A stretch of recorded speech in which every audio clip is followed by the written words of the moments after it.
Now I have to start chapter 10 parallel lines. Parallel lines.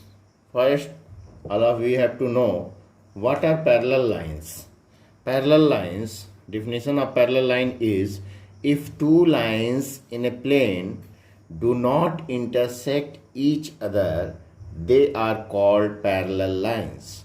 मतलब जो है अगर दो लाइन हैं एक ही प्लेन में, ये जरूर बोलना है, in each plane, in a plane which do not intersect each other, जो एक दूसरे को इंटरसेक्ट ना करें, कहीं पे कट ना करें, तो वो कहलाती हैं parallel line. Means if two lines in a plane do not intersect each other they are called parallel lines. देखिए ये लाइन L है और ये M है, इसको हम एक्सटेंड करेंगे तो ये एक दूसरे को कहीं भी इंटरसेक्ट नहीं करेंगे इस प्लेन में. सेम प्लेन होना चाहिए, इन द सेम प्लेन, ये बोलना बहुत जरूरी है. तो they are called parallel line और इसको डिनोट करते हैं L पैरेलल टू. देखिए दो जो है इस तरह से पैरेलल का सिंबल है, तो L पैरेलल टू M, ये पैरेलल का सिंबल है. ठीक है, तो ये हो गया पैरेलल लाइंस का डिफिनेशन. अब यहाँ पे देखिए, और ट्रांसवर्सल क्या होता है? Transversal line, a line which intersect two or more line at distinct point are called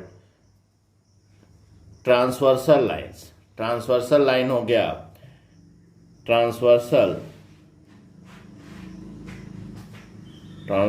lines, a line which intersect two or more lines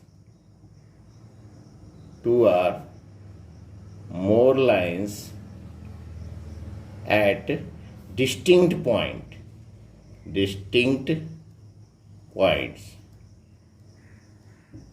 is called transversal line. मतलब जो है, जो लाइन जो है दो या उससे ज़्यादा लाइंस को डिफरेंट पॉइंट पे इंटरसेक्ट करे वो ट्रांसवर्सल लाइन कहलाता है. जैसे ये देखिए, ये मान लीजिए दो लाइन है और ये एक लाइन है जो इसको देखिए ये दो पॉइंट पे इंटरसेक्ट कर रहा है, तो ये ट्रांसवर्सल लाइन कहलाएगा. ये वाली लाइन जैसे लाइन P है तो P इज ए ट्रांसवर्सल. ये मान लीजिए L और M है तो P is a transversal line. तो अब देखिए, if two lines cut by a transversal, वही कह रहा है कि then if two parallel lines cut by a transversal, अगर मान लीजिए L और M पैरेलल है और P ट्रांसवर्सल है, तो pair of corresponding angles are equal. Pair of corresponding angle, देखिए करस्पॉन्डिंग एंगल कौन कौन से होते हैं. यहाँ पे देखिए L पैरेलल M दिया है और P ट्रांसवर्सल है, तो ये 1 2 3 4 नेमिंग कर दिए, 5 6 7 8. तो करस्पॉन्डिंग एंगल छोटे क्लासेस में आप पढ़े हैं, करस्पॉन्डिंग एंगल कौन कौन से होते हैं, वो इक्वल होंगे. तो एंगल 1 और 5 इक्वल हो जाएगा. देखिए 1 और 5 करस्पॉन्डिंग एंगल है, तो angle 1 is equal to angle 5, या angle 2 is equal to angle 6, angle 2 is equal to angle 6, ये दोनों करस्पॉन्डिंग एंगल है. Angle 4 is equal to angle 8, angle 4 is equal to angle 8, या angle 3 is equal to angle 7, angle 3 is equal to angle 7. ये आपको question बनाने में आएगा कि एक एंगल दे देगा, पूरा एंगल निकालना होगा, तो यही सब कंडीशन यूज करके आप निकाल सकते हैं कि ये करस्पॉन्डिंग एंगल है तो इक्वल होंगे. ठीक है, इसी तरह से pair of alternate interior as well as exterior angles are equal. Pair of alternate exterior और इंटीरियर एंगल इक्वल होते हैं. जैसे देखिए ये जो है, ये चारों इंटीरियर एंगल कहलाते हैं, दोनों लाइंस के अंदर में हैं. ये 2 3 5 8 इंटीरियर एंगल्स हैं. 1 4 6 7 दीज आर एक्सटीरियर एंगल्स. अब कह रहा है कि pair of alternate angles are equal, तो अल्टरनेट इंटीरियर इक्वल होते हैं, अल्टरनेट एक्सटीरियर एंगल होते हैं. मतलब एंगल 2 एंगल 8 के बराबर देखिए अल्टरनेट हुआ, तो angle 2 is equal to angle 8, these are alternate angles. Angle 3 is equal to angle 5, angle 3 is equal to angle 5, या angle 4 is equal to angle 6, ये अल्टरनेट एक्सटीरियर. तो angle 4 is equal to angle 6, these are alternate exterior angles, they are equal. And angle 1 is equal to angle 7, they are also exterior angles or exterior alternate angles, they are equal. Next है property, interior angle on the same side of transversal are supplementary. Same side of transversal, जैसे ये transversal line है, इसके एक ही तरफ में आने वाले इंटीरियर एंगल, देखिए ये दोनों एंगल इंटीरियर हुए, तो एंगल 2 प्लस एंगल 5, सप्लीमेंट्री मतलब दोनों का सम 180 होते हैं। Two angles whose sum is 180 degree is called supplementary angles. तो angle 2 plus angle 5 is equal to 180। इसी तरह angle 3 plus angle 8, angle 3 plus angle 8 is also equal to 180 degree. Next है, देखते हैं कुछ प्रॉपर्टी इंपॉर्टेंट है। If a transversal cut by a pair of the lines in such a way that if the angles of any pair of corresponding angles are equal then the lines are parallel. मतलब है कि अगर जो है इसी का उल्टा, जो आप पहले पढ़े हैं कि पैरेलल है तो करेस्पॉन्डिंग एंगल इक्वल होंगे, तो अब करेस्पॉन्डिंग एंगल अगर इक्वल है तो लाइन्स पैरेलल होंगे। मीन्स इफ किसी क्वेश्चन में angle 1 is equal to angle 5 आ जाए, या angle 2 is equal to angle 6 आ जाए, या angle 4 is equal to angle 8 आ जाए, या angle 3 is equal to angle 7 हो जाए, तो then the lines are parallel, means L parallel M। मतलब पैरेलल दिखाने के लिए आपको करेस्पॉन्डिंग एंगल अगर इक्वल हो जाए तो लाइन्स पैरेलल हो जाएंगे। इसी तरह से if angles of any pair of alternate interior angles are equal then the lines are parallel.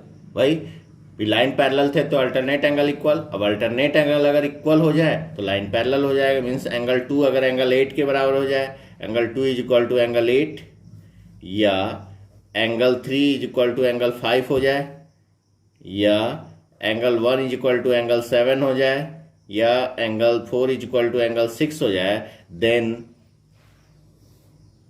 then the lines are parallel। ये चीजें हैं। नेक्स्ट है इफ द, मतलब जो तीनों कंडीशन पीछे पड़े थे उसी का उल्टा यहां कर सकते हैं पैरेलल दिखाने के लिए। If the angles of any pair of interior angles on the same side of transversal are supplementary then the lines are parallel. Means अगर कहीं पे हम एंगल 2 प्लस एंगल 5, इस तरह से एंगल 2 प्लस 5 इन दोनों का सम 180 अगर दिखा पाए, या कोई एक कंडीशन होनी चाहिए एंगल 3 प्लस एंगल 8 180 दिखा पाए, तो लाइंस क्या हो जाएगा, देन लाइन पैरेलल हो जाएंगे। Means L parallel M।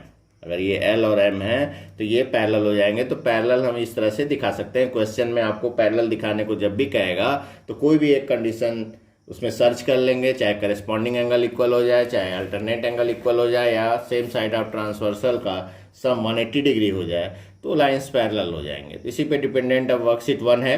देखिए क्वेश्चन 1 में कह रहा है कि in figure L parallel M parallel N, ये तीन लाइन पैरेलल दिए हुए हैं, and P is a transversal line. If angle 1 is equal to 110, angle 1 110 दिया हुआ है, देन फाइंड एंगल XYZW। ये XYZW फाइंड करना है। देखिए कैसे आप करेंगे, तो एंगल 1 प्लस एक्स, देखिए ये एक लाइन है तो एंगल 1 प्लस एक्स जो है 180 डिग्री होगा बाय लीनियर पेयर। तो आप कह सकते हैं angle 1 plus x is equal to 180 degree by linear pair. Linear pair condition से दोनों इक्वल हो गए। तो एंगल 1 है 110 plus x is equal to 180 degree. So x is equal to 180 minus 110, that is equal to 70 degree. 180 minus 110 70 degree आ गया एक्स। अब देखिए कंडीशन यूज कर लेते हैं। Angle x is equal to angle y, क्यों? क्योंकि L और M पैरेलल हैं और x और y अल्टरनेट एक्सटीरियर एंगल हो जाएंगे। तो आप वही कह सकते हैं angle x is equal to angle y, that is equal to 70 degree. Angle x is equal to angle y 70 degree by alternate exterior angle से ये इक्वल हो। और इसी तरह से देखिए angle y is equal to angle z, क्योंकि m और n पैरेलल हैं, m parallel n, therefore angle y is equal to angle z। ये भी alternate interior angle AIA, alternate interior angle से दोनों y और z इक्वल हो गए। मीन्स एंगल z भी आपका 70 डिग्री हो जाएगा, क्योंकि y 70 डिग्री है। अब इसी तरह से एंगल 1 इज इक्वल टू डब्ल्यू कह सकते हैं। देखिए एंगल 1 इज इक्वल टू डब्ल्यू अल्टरनेट एक्सटीरियर एंगल, इससे भी आप बना सकते हैं। यहाँ x is equal to z से भी बना सकते थे, x is equal to z corresponding angle, तो z और x बराबर, x 70 आया था तो z भी 70 आता, वैसे भी आया। अब देखिए आप कह सकते हैं angle 1 is equal to angle w is equal to 110 degree by alternate exterior angle. Alternate exterior angle से ये 110 हुआ, देयरफॉर x की वैल्यू आ गई देखिए आंसर में 70 डिग्री, y भी 70 डिग्री आया और z भी 70 डिग्री आया और w जो है 110 डिग्री। तो ये आपका आंसर हो गया। नेक्स्ट क्वेश्चन है question number 2। In the quadrilateral ABCD shown in the figure, angle 1 is equal to angle 2 90 degree, is AD parallel BC, justify your answer। कह रहा है कि ये क्वाड्रिलेटरल ABCD है और एंगल 1 और 2 90 डिग्री है, तो क्या AD और BC पैरेलल होगा। देखिए पैरेलल के लिए आपको कंडीशन बताया गया है, करस्पॉन्डिंग एंगल अगर इक्वल हो जाए तो पैरेलल हो जाएगा, या इंटीरियर एंगल का सम 180 डिग्री हो जाए तो क्या कहते हैं वो पैरेलल हो जाएगा, या अल्टरनेट एंगल इक्वल हो जाए तो पैरेलल हो जाएगा। कंडीशन एकदम याद हो आपको। तो यहाँ पे देखिए एंगल 1 इज इक्वल टू 90 ये, और angle 2 is equal to also 90। अब देखिए इन दोनों का सम, एंगल 1 यहाँ है और ये 2 यहाँ है, angle 1 plus angle 2 is equal to 90 प्लस 90, that is equal to 180 degree. 180 degree आ गया। अब देखिए ये जो है आप अगर इसको ध्यान से देखें तो AD और BC दो लाइन है और AB इज ए ट्रांसवर्सल, इसको ट्रांसवर्सल की तरह ट्रीट कर सकते हैं। ये ट्रांसवर्सल हुआ तो ये दोनों वाले एंगल एक ही तरफ हैं, इस ट्रांसवर्सल के उधर ही हैं दोनों, तो इन दोनों का सम देखिए इंटीरियर एंगल भी बन रहा है, इंटीरियर एंगल का सम 180 डिग्री हो गया, तो लाइंस पैरेलल हो जाएंगे। तो आप कहेंगे वही चीज विच आर, इसको नाम देते हैं को interior angle. Interior angle on the same side of transversal को इंटीरियर एंगल्स भी कह सकते हैं, विच आर को interior angles, therefore AD parallel BC। तो को इंटीरियर एंगल का सम 180 डिग्री हो गया तो AD और BC पैरेलल हो जाएंगे। तो ये कुछ प्रॉपर्टी हैं और क्वेश्चंस हैं, इसको आप ध्यान से बनाएंगे, रखेंगे, याद रखेंगे प्रॉपर्टी, तभी हो पाएगा। तो नेक्स्ट क्वेश्चंस जो है हम नेक्स्ट वीडियो में बताएंगे।